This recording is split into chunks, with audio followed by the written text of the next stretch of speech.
que vivíamos. Recuérdense que Efesios 1 termina con una oración donde Pablo está intercediendo y aprendimos cómo interceder y cuáles son los principios bíblicos para interceder. No solamente es interceder porque le vaya bien, hay unos principios bíblicos para interceder. Y bueno, haciendo la voluntad de la carne y de los pensamientos, y éramos por naturaleza hijos de la que, lo mismo que los demás. Yo quiero hacer una pausa aquí, rapidito, y en tu Biblia marca la parte donde dice, y Él os dio vida a vosotros cuando estabais muertos. Márcalo allí, remárcalo, anótalo. ¿Por qué dice que estábamos muertos? ¿Por qué nos dice que estábamos muertos? En este capítulo vamos a irlo desconstruyendo poco a poco. Y date cuenta, lo que está diciendo es que éramos unos muertos caminantes. ¿Cuántos han visto aquí películas de zombies? ¿Han visto? No se hagan como que ustedes no ven nada. ¿Cuántos han visto películas de zombies o una serie de zombies? Ahora sí levantó la mano la mayoría. ¿Usted ha visto los zombies? ¿Cómo camina todo tieso? Como cuando alguien se hace popó. Un toddler. Entonces así andan los zombies. Así somos espiritualmente si no tenemos a Cristo. Estábamos envueltos y embarrados en nuestro pecado. Tú puedes ver a mucha gente allá afuera. Tú puedes ir al mall, puedes ir a Disney Springs, puedes ir a Universal, puedes ir hasta la misma iglesia y tú ves a mucha gente con vida, pero espiritualmente muchos están muertos. Por eso un llamado de nosotros es de todos nosotros que es muy imprescindible y es muy necesario, es el evangelizar. Compartir la palabra de Dios, porque hay mucha gente muerta allá afuera que necesita cobrar vida. Tú estabas muerto antes de conocer a Cristo. Y si tú no conoces a Cristo, déjame decirte que estás muerto ahora mismo, pero vas a resucitar ahora en el nombre de Cristo Jesús. ¿Sí? Si tú conoces a Cristo, ¿sí? Tú estabas muerto. Pero pastor, ¿cómo? Sí, estábamos muertos. Estábamos sucios. Estábamos envueltos, solamente pensábamos en nosotros. Yo me imagino esto como una caja, imagínate como este acústico, imagínate que nosotros estamos adentro de esta pecera, estamos adentro de esta pecera, y lo único que hay adentro es orgullo, pensar en nosotros, nuestro pecado, nuestras tentaciones, nuestras pasiones. Mire lo que dice aquí, cuando estabais muertos en vuestros delitos y pecados, en los cuales anduvisteis en otro tiempo, siguiendo la corriente. ¿De qué? ¿Uno sigue la corriente de qué? Realmente nosotros, cuando somos cristianos, estamos llamados a ser como el salmón. Nadar, ¿contra qué? Contra corriente. Porque este mundo dice una cosa, pero la Escritura dice otra cosa. ¿Cuál de las dos es más fácil? Seamos sinceros. La del mundo. Pero esta lleva perdición. Dice Salomón, es correr tras el viento, pero esta nos lleva a bendición eterna. Es más cansado, es más difícil, pero de eso estamos hechos los hombres y las mujeres de verdad. De saber que hay batallas en la vida, de saber que van a venir adversidades. Hay gente que dice, en el camino van a haber obstáculos, pero hermano, yo te dejo saber algo hoy. Los obstáculos son el camino. Los obstáculos son el camino. No es que van a haber obstáculos en el camino. Los obstáculos diga conmigo, los obstáculos son el camino. Entonces tenemos que nadar contra corriente. Ahí es cuando se ve un hombre de verdad, cuando se ve una mujer de verdad. Un hombre de verdad no es el que tiene más barba, el que está más fuerte. Un hombre de verdad es el que pelea contra sus pasiones, que batalla contra sus pecados. Una mujer de verdad es la que batalla contra sus pecados, que batalla contra el chisme, que batalla contra, ¿verdad? Todos nosotros, todos los humanos, los que seguimos a Dios somos los que batallamos contra lo malo, contra la crítica, contra el chisme, contra atacar a los demás, contra la ira, contra la presión, contra las pasiones de la carne. Me encanta porque algo que nos dice aquí es que nosotros estamos envueltos en las pasiones, en vuestros delitos y en vuestros pecados. Éramos por naturaleza hijos de la ira. La raíz de nuestros problemas la podemos ver, vayan su Biblia, los que trajeron aquí su Biblia o los que tienen su Biblia en su teléfono, busquen rapidito Santiago. 4:1. Ese no está en pantallas. Eso yo quiero que ustedes por favor lo busquen. Y si no tienes Biblia, búscalo con la persona que vino allí junto a ti. O pégate a alguien que la tenga. Dice Santiago: ¿de dónde vienen las guerras y los pleitos entre vosotros? No es, esta es una pregunta retórica, no es de vuestras pasiones, las cuales combaten en vuestros. Codiciáis y no tenéis, matáis y ardéis de envidia y no podéis alcanzar, combatís y lucháis, pero no tenéis lo que deseáis, porque no sabéis qué pedir. ¿De dónde vienen las guerras? De nuestras pasiones. ¿De dónde vienen los problemas? ¿De dónde vienen los problemas y los conflictos matrimoniales? De las pasiones individuales, de ver quién tiene la razón. ¿De dónde vienen las discusiones y las divisiones de familia, de trabajo, de gobiernos? Por las pasiones. Por eso, la misma Biblia se defiende cuando la gente dice: ¿por qué si Dios existe, por qué permite que hayan guerras? ¿Por qué si Dios existe permite que haya hambre en la tierra? ¿Por qué si Dios existe? Hermano, yo siempre lo he dicho, ese argumento es poco inteligente. Y ese argumento usualmente lo da la gente que huye de responsabilidad. ¿Saben por qué hay guerras? Por nuestras pasiones. ¿Saben por qué hay hambre? Por nuestras pasiones. ¿Pero a qué se refiere? Porque nosotros somos orgullosos. El humano es orgulloso, envidioso. Pero ¿qué hace una persona para no adoptar responsabilidad? Señala a alguien más, y cuando no tienen a nadie quien señalar, señalan a Dios. ¿Se dan cuenta? Nosotros los cristianos nadamos como el salmón contracorriente. Tenemos que aprender a aceptar nuestro error, aunque nos arda, aunque nos duela. Tenemos que aprender a aceptar que hay veces que quizás tu cónyuge es la que tiene la razón o el que tiene la razón. Tenemos que aprender que hay veces que nuestro hermano, nuestro compañero quizás tiene la razón. Pero para eso tenemos que morir a nosotros. Dense cuenta, todo esto que sucede es por gente muerta que no tiene a Cristo en su corazón.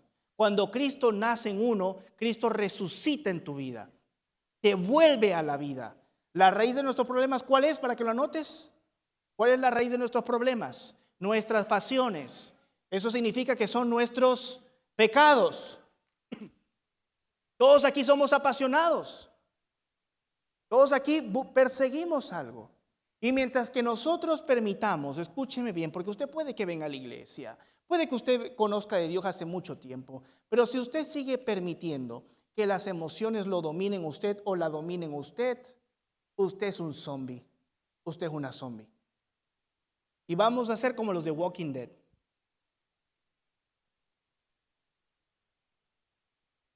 Yo les pregunto, cuando usted entra a una sala donde hay gente, ¿entra usted con luz o entra como si estuviera muerto?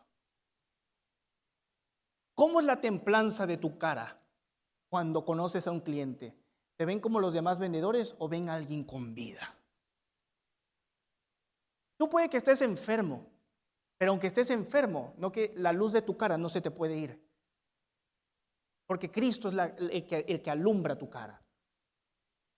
Cuando tú entras a un lugar, no es por una buena atención a un cliente ni nada de eso. Es que tú debes de marcar la diferencia, porque en ti los muertos deben de ver a alguien vivo. Y los zombies persiguen a los vivos. Entonces cuando te vean vivo, van a decir: yo quiero tener la vida que este hombre tiene. Quiero tener la vida que esta mujer tiene. Mira cómo entra a una sala y cómo cambia el ambiente. Porque antes todo el mundo estaba muerto, pero entró alguien con vida. Entró alguien con Cristo. Les voy a dar aquí un detalle para que usted no se ponga orgulloso ni orgullosa. Pero ¿cuántos de ustedes han entrado a un lugar, a una tienda que está vacía? Y cuando usted entra, se empieza a llenar. Levante la mano. Porque usted es bendición. Dese cuenta de eso. Porque usted llevó vida. Los hijos que somos bendecidos, entramos a un lugar y la pastora y yo siempre nos reímos. Muerto. Pero tú entras. Puedes pedirte un café, una coquita. Y te sientas y se hizo una fila. Porque eres una aportación de bendición. Porque estás vivo en Cristo Jesús y la gente lo reconoce. Lo saben, se dan cuenta. Cuando llegas a tu reunión familiar de tu familia que no tiene a Cristo en su corazón, van a decir: llegó, te van a criticar, pero saben que llegó la vida, porque Cristo está allí. y de tu boca tienen que salir palabras de. Por eso como cristianos tenemos que ser cuidadosos, porque si nosotros somos vivos debe salir palabra de vida, no palabra de muerte. Debemos de profetizar. ¿Se recuerdan lo que aprendimos el domingo? Profetizamos con nuestras acciones, con nuestras decisiones. Si tú eres un ser vivo, no solamente porque, hablando físicamente, si tú eres un ser vivo en Cristo Jesús, las palabras que deben de salir hacia tu matrimonio deben de ser palabras de vida, de restauración. Las palabras que deben de salir hacia tus hijos deben de ser palabras de vida, de restauración. Las palabras que deben de salir de tu boca hacia tu trabajo deben de ser palabras de vida, de prosperidad. ¿Cómo está eso de que somos cristianos y estamos hablando, está dura la cosa? No, está buena. Prosperamos porque estamos vivos. Está difícil lo de migración para los demás, para los hijos de Dios no. Te vas dando cuenta. No te compares ni vivas conforme vive la gente que está muerta en sus pecados. Si tú has nacido en Cristo, tienes vida. Y a donde vas, hay vida, porque Cristo va contigo. Y si tú no has aceptado a Cristo en tu corazón, te digo algo, estás en el mejor mensaje que puedes escuchar ahora mismo, porque puedes recibir vida a partir de hoy, que es la vida en Cristo Jesús. Y vas a ver cómo a tu matrimonio va a llegar vida, a tu salud va a llegar vida. Esto es hermoso. Pero si nosotros seguimos encerrándonos en la pecera, me voy a meter aquí. Producción. Voy a ser como Jonathan. Pero si yo sigo encerrado en la pecera de mis pasiones, muchachos, qué calor hay aquí. Les voy a comprar un ventilador, ¿eh? Si seguimos encerrados en nuestras pasiones, estamos limitados. Las bendiciones las vas a ver, pero no las vas a poder tocar ni agarrar. Pero cuando Cristo vive en uno, es cuando esto se va, porque dejamos de pensar en nosotros. Ya me atoré aquí para siempre. Dios santo. Pero ahora estamos vivos y ahí es donde podemos ver las bendiciones de Dios y tocarlas de verdad. ¿Ven?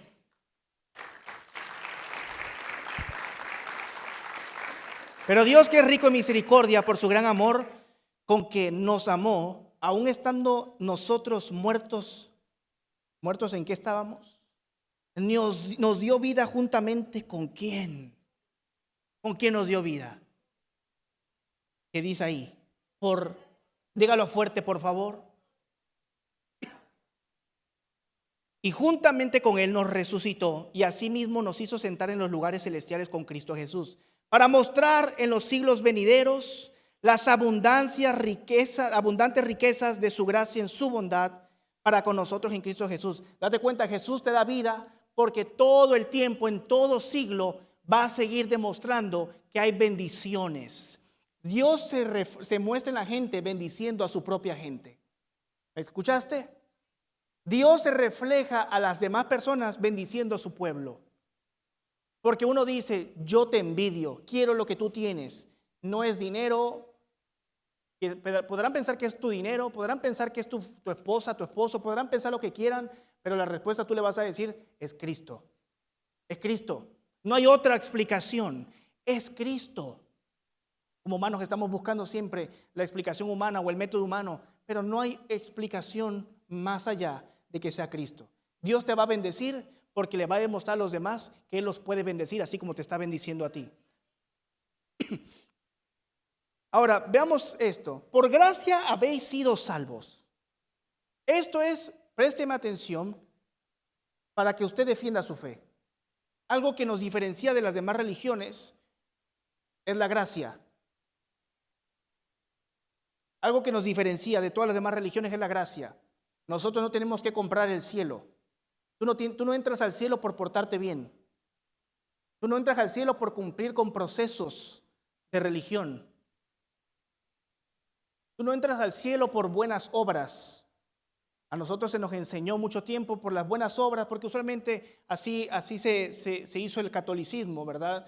Yo en México, ¿verdad? Así era nuestra familia, venimos de un background católico y se te enseñaba eso. Tienes que portarte bien, hacer cosas buenas, pero hermano, nadie es bueno. Pero Dios es maravilloso, porque ahí te das cuenta que esto no es algo creado por el hombre. Dice, por gracia habéis sido salvos. Esto nos debe de alegrar, porque no tenemos que hacer nada más para ganar el cielo. No tenemos que hacer. Ya Dios lo hizo. Cristo nos compró sin nosotros merecerlo. Eso es su amor. Eso es su amor eterno. Eso es algo maravilloso, hermano. Eso es algo que te va a diferenciar de los demás. No, que tienes que portarte bien. No, ojo, esto no es que Dios nos esté dando permiso de portarnos mal, ni que nos esté dando permiso de no mostrar buenas obras. Recuerda que la salvación demuestra buenas obras, pero las obras no te dan salvación. ¿Me escuchó? Cuando uno conoce a Cristo, el creyente, cuando vive Dios en su corazón, se santifica y produce buenas obras, porque es imposible que seas hijo de Dios y no representes al Rey de Reyes y Señor de Señores. Pero hay gente que quiere pretender que haciendo buenas obras o portándose bien va a llegar al cielo, cuando la realidad no es así. Somos salvos por gracia. Y esto es pero muy hermoso. Mucha gente piensa que tiene que tener su vida en orden para buscar a Cristo. Yo he platicado con mucha gente que quizás está empezando su caminar en la iglesia, empezando su caminar en la cristiandad, siguiendo al Señor. Y un argumento que te dicen es, mira, es que yo quiero esperar a que yo esté bien para empezar a congregarme más en la iglesia, para empezar a servir en la iglesia. Ojo, yo quiero estar bien para empezar a servir en la iglesia. Quiero estar completamente bien para que ya pueda yo bautizarme. Quiero estar completamente bien para que yo pueda empezar a enseñar. Hermano y hermana, eso nunca va a suceder. Tú no tienes que esperar a que tu vida esté en orden para conocer a Cristo. Tu vida nunca va a estar en orden a menos que tú no metas a Cristo en tu vida. La única forma en que tu vida agarre un orden es metiendo a Cristo primero, no esperar que tu vida esté en orden y después meter a Cristo, porque jamás va a suceder y te vas a morir esperando que eso suceda. Cristo tiene que entrar a tu corazón. Hermano y hermana, si usted dice, yo no quiero servir porque todavía batallo con tentaciones, todavía batallo con ciertos pecados, póngase a servir, porque por gracia hemos sido salvos. Y cuando uno sirve, Dios te va limpiando, Dios te va ayudando a madurar, Dios te va ayudando a crecer. Por eso nosotros estamos invitando mucho a que la gente sirva en la iglesia, porque es una bendición. ¿Cuántos de aquí sirven en la iglesia? ¿Sí o no? Dios los ha bendecido grandemente desde que empezaron a servir. Hay que cuidar el servicio, hay que cuidar la entrega a Dios porque nos los ha dado por gracia. De la misma forma nosotros expresémoslo. Y esto nos lleva a algo que se llama las doctrinas de la gracia. Y présteme, por favor, necesito su atención en esto. Hay 3 puntos que podemos ver aquí que se llaman que tienen que ver con la doctrina de la gracia. Miren, no sé si lo tienen en pantalla los 3 que les pedí. Por favor. Número 1, ¿qué dice? ¿Qué dice la número 1? La número 2 y la número 3. Déjamelos allí, por favor. Anote bien, porque esto es teología pura para su vida, teología pura para que usted aprenda y luego no lo engañen. Efesios 2:1, en el mismo capítulo, vea tu Biblia. ¿Qué dice el 1? Que estábamos muertos. Él nos dio vida cuando estábamos muertos. ¿Por qué estábamos muertos? Por nuestros delitos y nuestros pecados. Esto es parte del Evangelio. ¿Quién de aquí es bueno? Ya la iglesia lo sabe. Nadie alza la mano. Nadie es bueno. Con esto nosotros rompemos la objeción de la gente que dice, ¿por qué le pasan cosas malas a gente buena? ¿Han escuchado eso? ¿Por qué Dios permite que le pasen cosas malas a gente buena? Hermano, nadie es bueno. Jesús mismo lo dijo, ¿por qué más bueno? Solamente Dios. Nadie es bueno aquí en la tierra, solamente Dios. Pero pastor, yo me porto bien, pero ¿has dicho algún chisme? ¿Has dicho alguna mentira? ¿Has codiciado a una mujer? ¿Has codiciado a un hombre? ¿Has pensado mal de tal persona? Nadie es bueno. ¿Te das cuenta? Y eso no es para que nosotros estemos, no, esto es para que nosotros estemos todo el tiempo pendientes de lo que hacemos. y dándole gracias al Señor y exaltándolo. Entonces, primero es depravación total. ¿Qué tiene que ver esto? Las doctrinas de la gracia son los puntos donde nosotros vemos la transformación de un creyente y cómo la gracia y la salvación llega a su vida. Mire, depravación total. Desde la caída pecamos. ¿Qué quiere decir esto? Que nacemos siendo pecadores. ¿Nacemos siendo qué? Pecadores. Nadie es bueno. Entonces todo el mundo está depravado. Todo el mundo está mal. Toda persona que no tiene a Cristo está zombie, está muerto. Haga así conmigo. El que no tiene a Cristo está muerto. Pero luego viene la elección incondicional. Mira qué hermoso es esto, porque si tú leíste el capítulo anterior, dice el apóstol Pablo que Dios nos escogió y que fuimos adoptados y que nos predestinó. Algo que aprendimos la semana pasada es que Dios pensó en ti desde antes que Él hiciera este mundo. Por eso Dios ya nos bendijo, ¿te das cuenta? Porque desde antes de la fundación del mundo, desde antes de Adán y Eva, ya tenía un propósito contigo. Por eso tú eres muy importante en este lugar. Porque Dios tiene un propósito gigante contigo. Entonces Dios nos escoge. ¿Pero qué tiene que ver la elección incondicional? Nadie encuentra a Jesús.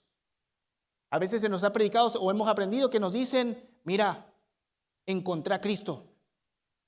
Busqué al Señor. Suena un poquito, pero la realidad es que nosotros no buscamos al Señor. Dios nos busca a nosotros. Recuérdate, la primera es depravación total. Estábamos muertos. Pero para que te des cuenta que la salvación no es por uno mismo, ni que uno mismo puede buscar al Señor. Tú has buscado a Cristo porque Dios puso esa necesidad en tu corazón, no porque tú quisiste. No porque un día te levantaste y dijiste, tengo que ir a la iglesia, o porque mi familia oró por mí. Tú estás buscando al Señor porque Dios te predestinó, te escogió y tiene un propósito contigo. ¿Por qué te digo esto? De depravación total estábamos muertos. Elección incondicional, Dios nos llama por su gracia y su misericordia. ¿Alguien de aquí se sabe la historia de Lázaro? El amigo de Jesús, que estaba muerto en una tumba, y María y Marta llegan y le dicen a Jesús, llegaste tarde, si hubieras llegado temprano no se hubiera muerto. Es un pasaje en la Biblia, una historia muy hermosa. Y Jesús se entristece, aún sabiendo que él iba a resucitar, se entristece porque Jesús empezó a sentir como humano. Y le dice, Lázaro, que dijo, Lázaro,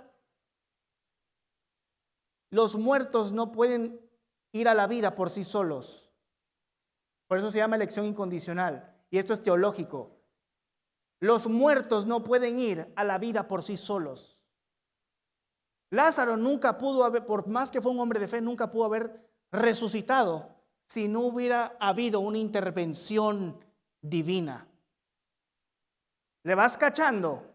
Por lo tanto, si nosotros estábamos muertos, hoy estamos vivos porque alguien dijo tu nombre y te dijo, sal de la cueva. Porque Dios mismo te buscó y dijo, yo te necesito, yo te quiero, llegó tu hora. Hay áreas en nuestra vida que están muertas que por más de que tú patalees, por más de que tú quieras interceder, no van a resucitar a menos que permitas que Dios sea el que las llame. Tu matrimonio no se va a restaurar a menos que tú permitas que sea Dios el que intervenga en tu matrimonio. Porque los muertos no podemos, los que estábamos muertos antes, un muerto no puede ir a la vida a menos que sea el mismo Dios que lo llame a la vida. Desde depravación total vemos esta hermosura y gracia irresistible. Dios tiene atributos como la santidad, la justicia, pero un atributo de Dios es la gracia. Diga conmigo gracia y diga conmigo misericordia. Con esto vamos avanzando. Dios tiene un atributo que es la gracia y la misericordia. Vamos a Lamentaciones en su Biblia, por favor. Vamos a la escritura. Lamentaciones. En el capítulo 3, versículo 22. Lamentaciones es en el Antiguo Testamento. Si usted ya lo tiene en su Biblia, diga amén. O si lo tiene en el teléfono, diga amén, por favor, para que yo empiece a leerlo. ¿Sí o no? Ok, bueno, amén, amén. 3, 22 al 23. Mira lo que dice aquí. Por la misericordia de Jehová no hemos sido, ¿qué dice? Consumidos. Por la misericordia de Jehová no hemos sido consumidos, porque nunca decayeron sus misericordias. Nuevas son cada mañana, grande es tu fidelidad. Mira qué Dios tan hermoso a comparación de los otros dioses que se inventan otras religiones. Nuevas son sus misericordias cada mañana. Dios, hermano y hermana, por más que tú caigas, te va a seguir amando como un hijo. Te va a seguir amando como una hija. Porque tú eres su pequeño. Nosotros somos los pequeños de Dios.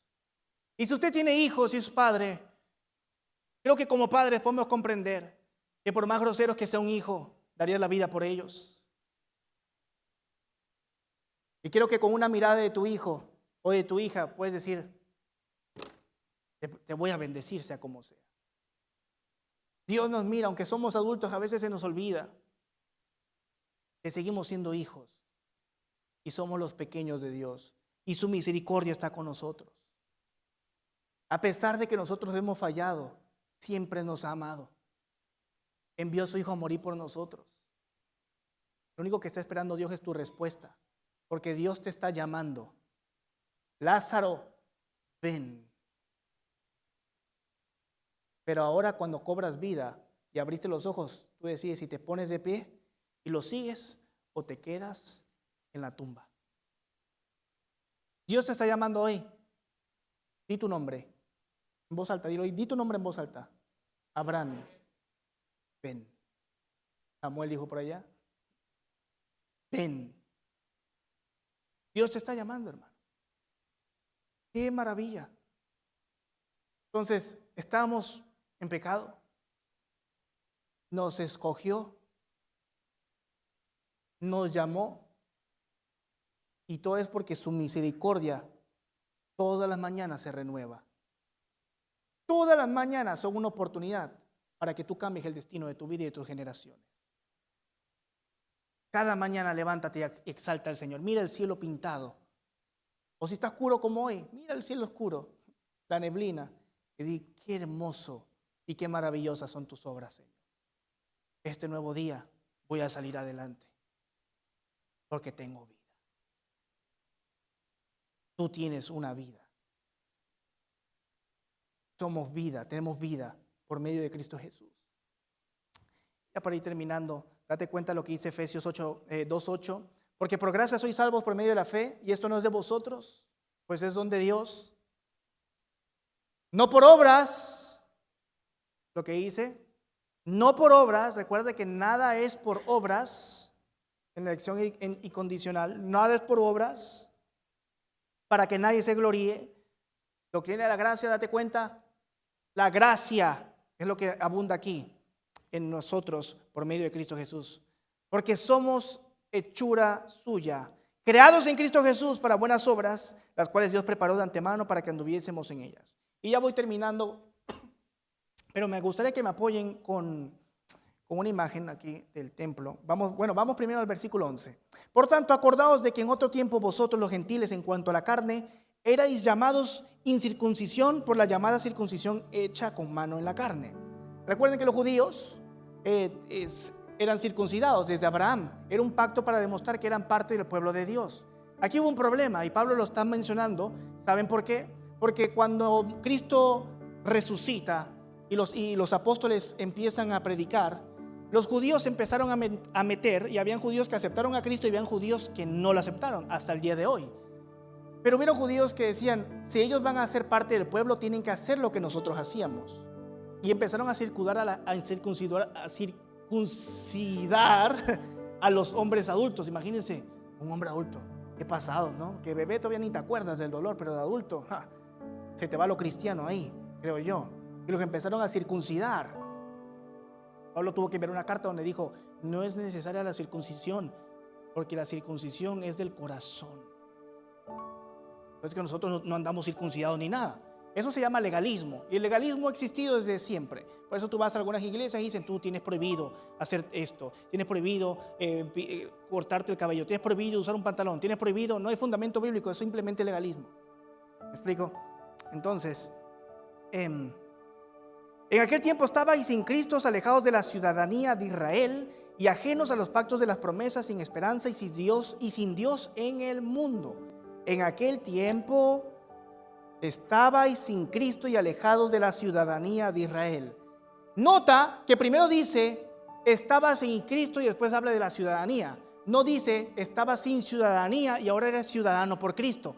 Nota esto porque es importante comprenderlo, ya que hubieron judíos que no aceptaron a Jesús, como te lo mencioné, y hasta el sol de hoy hay judíos que dicen que Jesús no fue el Hijo de Dios y no lo aceptan más como un profeta, no lo aceptan más allá. Pero la ciudad que se nos menciona no es Israel física, es un Israel espiritual. Y aquí es donde quizás puede chocar a algunas personas con lo que les han enseñado. Pero por eso te digo, piensa, primero dijo, aquí en el tiempo estaba sin Cristo y alejados de la ciudadanía de Israel. No está hablando de Israel de verdad, está hablando de un Israel espiritual. La nueva iglesia no está en Israel. La nueva iglesia somos nosotros, somos los que somos sus hijos. Somos el Israel espiritual, somos los israelitas espirituales. Porque estábamos sin Cristo, y cuando tú estabas sin Cristo no eras parte del pueblo. En el Antiguo Testamento Dios permite que toda persona sea extranjera, no tenías ni que ser judío, pero si tú llegabas a Israel y tú decías yo quiero seguir al Dios que tú sigues, y te ponías o te sometías bajo sus leyes, Dios dice tienen que aceptarlo como si fueran de ustedes. Desde ese tiempo vemos la gracia. No había racismo, no tenía que haber racismo. Dios nunca promovió eso de exclusión. Fue el mero hombre. Entonces tú no tienes que ser de sangre judía para tener a Dios, ni nada de eso. Estamos hablando de un Israel espiritual, de una iglesia espiritual, porque hubo gente judía que no aceptó a Cristo en su corazón, y aunque eran judíos, podían ser ciudadanos de Israel, pero si no tenían a Cristo, estaban alejados de la ciudadanía de Israel, en el término espiritual, y alejados a los pactos de la promesa, sin esperanza y sin Dios en el mundo. Porque si tú no tienes a Cristo, no hay esperanza en este mundo. Mírate qué hermoso. Sigamos con el 13. Pero ahora en Cristo Jesús, vosotros que en otro tiempo estabais lejos, ¿te estás dando cuenta? Tanto judíos y gentiles, los que no tenían a Cristo estaban lejos porque estábamos muertos. Hemos sido hechos cercanos por la sangre de Cristo. ¿Cómo es que Dios nos unió a todos? Tanto a su pueblo que tenía elegido físicamente, como a nosotros. ¿Por medio de quién? De la sangre de Cristo. Mira qué belleza es la sangre de Cristo. Fuimos acercados por Cristo. Cristo únicamente te buscó a ti. Obviamente no tú a Jesús. Tú no buscaste como lo que te vengo enseñando. 14. Porque Él es nuestra paz, que de ambos pueblos hizo. Mira, ¿ya viste? De ambos pueblos, ¿cuántos hizo? ¿Pero qué pueblos? Obviamente los israelitas, pero ¿cuál es el otro pueblo? El resto del mundo, los gentiles como tú y como yo. Pero dijo, los hizo uno, porque todo el que tenga a Cristo en su corazón, judío o gentil, somos hermanos, somos hechura suya, somos comprados por Cristo. Pero dice ahí, derribando la pared. Anota eso o subráyalo en tu Biblia, por favor. Derribando la pared. Diga conmigo, derribando la pared. Ponme la imagen del templo, por favor, la primera que yo mandé. ¿Cuántas? Vamos a ver si saben de Biblia, un quiz. ¿Cuántas veces se construyó el templo de Jerusalén? ¿Quién me da uno? ¿Quién me da dos? ¿Quién me da tres? A ver, ¿quién me da tres? ¿Quién me da uno? Levante, no tengan miedo, no los voy a juzgar. ¿Quién dice dos? ¿Quién dice tres? ¿Quién dice uno? Y los demás no dicen nada. 10.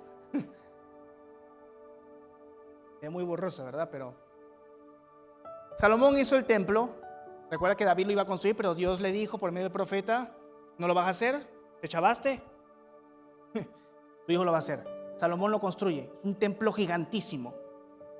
Después, bajo Nabucodonosor, hubo un exilio porque el pueblo de Israel desobedeció a Dios, como siempre. O sea, los humanos en general desobedecen a Dios y Dios los castiga y pues derrumban el templo.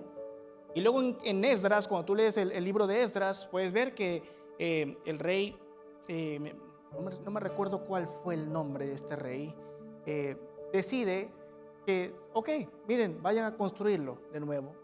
Y lo volvieron a construir. Esta vez fue un poquito más modesto. Más modesto fue una construcción, en pura construcción, de 7 hectáreas.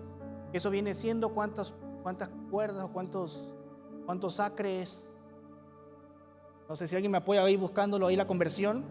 14 acres aproximadamente. Imagínate, 14 acres de pura construcción y era más modesto. Imagínense. Pero el rey Herodes, después, mandó a que el templo lo expandieran. No se cuenta como una tercera construcción porque nunca se derrumbó y nunca dejó de funcionar. Pero en Esdras construyeron este pedazo que tú ves acá. Y Herodes mandó a hacer todo el alrededor, que lo expandió a 24 hectáreas de construcción. Eso viene siendo 40 y tantas, casi 59 acres de construcción. Pablo dice: derribando la pared intermedia de separación. Habían 3 atrios. Diga conmigo, 3. El primero se llamaba el atrio de los gentiles. Puedes ponerme la primera otra vez porque sí se ve muy borroso. No pensé que se fuera a ver tan borroso. Los atrios son estos costados, este y el de acá. Estamos.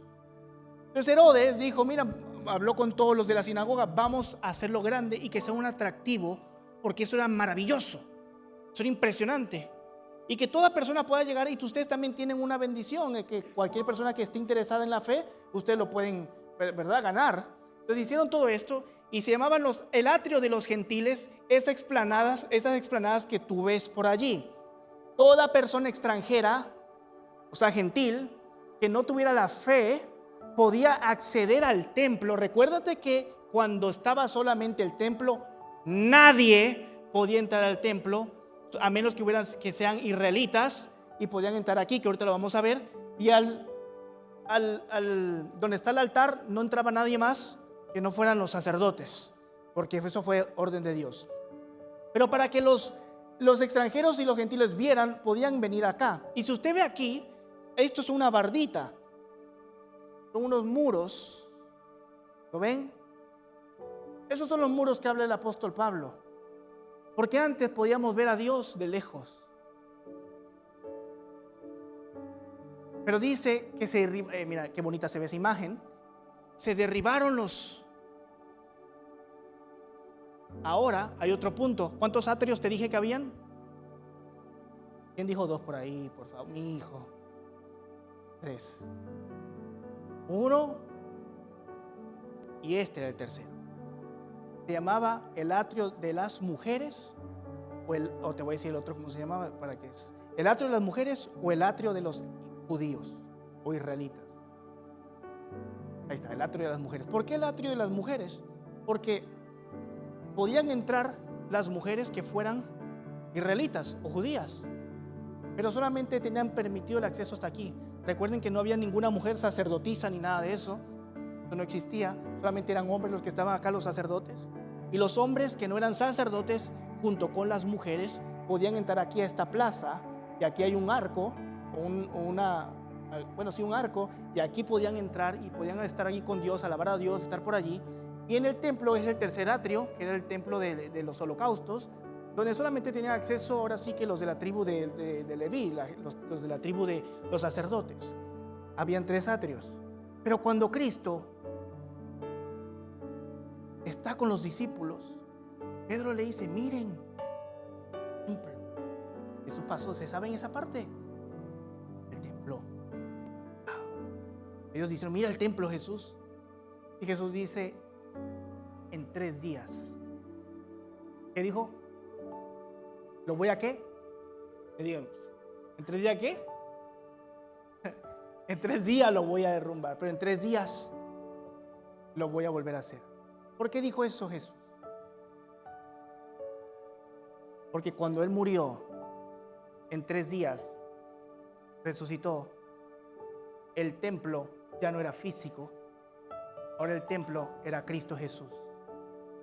Y por Cristo Jesús se derribaron todos los 3 atrios, se derribaron, porque ahora Dios tiene acceso todos. Obviamente hay orden, ¿verdad? Pero todos tenemos acceso a Dios. Entonces le está diciendo a todo el mundo, ustedes que son judíos, no traten mal a los demás, porque ya no hay atrio. Ya no hay una muralla entre los gentiles y los judíos, porque somos uno en Cristo Jesús. Se acabaron las paredes, se acabaron las murallas, porque ahora tenemos a Cristo. Tú tienes que saber que todas las paredes y las murallas que existan en tu vida se tienen que derrumbar sí o sí, porque tú sigues a Cristo. Y todos los que estamos vivos en Cristo Jesús podemos y tenemos la fuerza y la fe para poder derrumbar las cosas, todas las murallas, todos los obstáculos. Los que tenemos a Cristo Jesús lo vamos a vencer porque estamos vivos. Pero los que están muertos en sus propios pecados no podrán derrumbar ningún muro, porque los muros son espirituales y la vida es espiritual. ¿Se dan cuenta? Entonces Pablo les dice, ya no hay barrera. Ustedes, si aceptaron a Cristo en su corazón, tienen acceso al templo, que soy yo, dice Jesús. Por eso Pablo no está hablando de la ciudadanía literal. El estudio y todos los teólogos y los estudiosos apuntan a lo mismo, porque es imposible. Está hablando de la ciudadanía celestial. Tú eres un ciudadano del reino. Tú eres una ciudadana del reino. Y esto se lo digo a los que batallamos quizás en nuestro proceso migratorio. Algunos que son americanos tuvieron esa bendición de estar aquí sin problema, pero algunos que batallamos nuestro proceso migratorio, a veces uno se siente menos. ¿Cuándo llegará el papel? ¿Cuándo llegará todo esto? Pero yo te dejo saber algo. Cuando yo estaba pasando mi proceso de migración, Dios siempre me dijo, tú eres un ciudadano del reino, tú no te preocupes. Porque los hijos de Dios, si Dios nos puso aquí, Dios nos va a proveer lo necesario para que estemos aquí en orden. Así que si tú estás pasando o batallando un problema de migración, tranquilo y tranquila, Dios ya tiene todo bajo control, ya Dios firmó el papel, ya Dios aprobó la entrevista, todo va a salir bien, es en su tiempo, así que tranquilo, disfruta. Yo sé que quizás estás un poquito con el barco meneándose, pero tranquilo y tranquila, porque Dios ya lo aprobó, ya Dios lo bendijo y Dios lo dispuso. Y si tú estás batallando con alguna otra cosa, no tiene que ser eso, pero alguna otra cosa, tranquilo y tranquila, que ya Dios te bendijo, ya Dios nos bendijo. Dios es maravilloso, Dios es bueno. Y ya simplemente cerramos con lo que termina diciendo el apóstol Pablo, aboliendo en su carne las enemistades. Acabó el muro, déjense de peleas. La ley de los mandamientos expresados en ordenanzas, para crear en sí mismo de los dos un solo y nuevo hombre, haciendo la paz.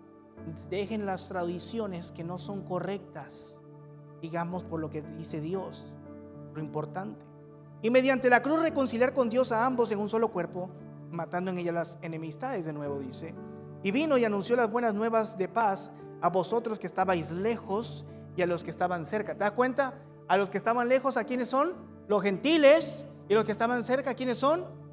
Porque Jesús dijo algo: el hecho de que tú seas un judío o seas israelita por nacimiento no te hace salvo. Puede que estés en el templo y este mensaje quizás es para una o dos personas, puede que estés en la iglesia, pero eso no te hace salvo. No te hace salvo. Acepta a Cristo y muera tus pasiones. Romanos 12:2, renovados, no os conforméis a este mundo, sino renovados mediante la renovación de vuestra mente, para que comprobéis cuál sea la buena voluntad de Dios, que es buena, agradable y ¿qué más? Perfecto, maravilloso. La gracia de Dios. que te ama como su hijo y que te ama como su hija pequeña. No importa de dónde tú vengas, Dios te ama. No hay barreras. Y toda barrera que se quiera levantar, mírala. Contémplala un ratito, porque se va a caer. Se va a caer. Así que ya no sois extranjeros ni advenedizos, sino ciudadanos de los santos y miembros de la familia de Dios, edificados sobre el fundamento de los apóstoles y profetas. O sea, ¿cuál es ese fundamento de los apóstoles y profetas? De los de la Escritura. Los dos apóstoles de la Escritura y los profetas del Antiguo Testamento, y también junto con los apóstoles, ¿verdad? O sea, dice aquí lo que dice la Biblia: en quien todo, siendo la principal piedra del ángulo. ¿Quién es la piedra angular? Jesucristo. En quien todo el edificio, bien coordinado, va creciendo para ser un templo. Lo empatas. ¿Cuál es el templo? En quien vosotros también sois juntamente edificados en la morada de Dios. Algo que sí hay que darle a todos los israelitas, estuvieran bien o mal con Dios en ese tiempo, le tenían respeto al templo, porque sabían que la presencia de Dios estaba allí. Le tenían respeto, no jugaban con eso. A veces jugamos nosotros con Dios y no le tenemos respeto a Dios. Hacemos votos y fallamos. Nos comprometemos y fallamos.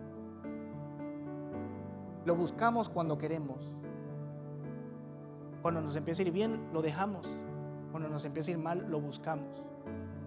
Y desgraciadamente mucha gente le ha pedido el respeto al templo. ¿Quién es el templo? Cristo. Qué hermoso para mí es este capítulo. Nos enseña tanto. Yo espero que lo medites en tu casa de nuevo hoy, en la noche. Por favor, esta vez sí hazme caso. Medítalo en tu casa. Ponte a orar. Y te vas a dar cuenta de la maravilla de Jesús.